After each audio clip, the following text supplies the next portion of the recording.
Bendigo Health has a palliative care liaison nurse who is a contact for referrals to hospice and community palliative care, where patients are assessed individually and the appropriate care planned for them.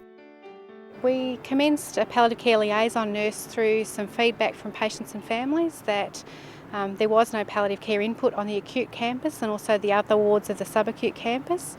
So we commenced a palliative care liaison nurse to see these patients, to enable them to have access to palliative care, to provide a single entry point for within the Bendigo Health organisation, and also for these people to have access to palliative care as well as education and support for our other health professionals. So for our patients, it's certainly made an impact to their care. So for some of them it's meant that we've facilitated admission to the hospice prior to going home.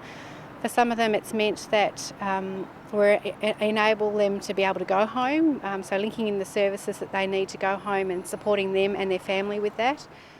Families and patients welcome that input, so they welcome someone who thinks a little bit differently, about more holistic.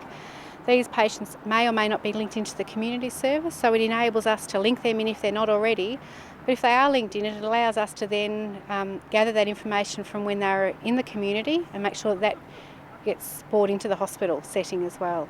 The palliative care liaison role is developing rapidly and has grown to see 19 patients a month, ultimately helping more patients and more families in their palliative care journey.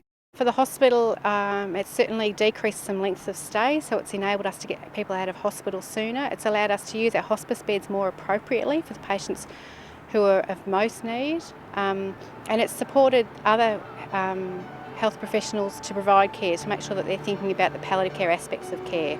But there's also, I guess, more opportunities for us to teach others to enable them to care for them as well, and that's what we're hoping to do in the future.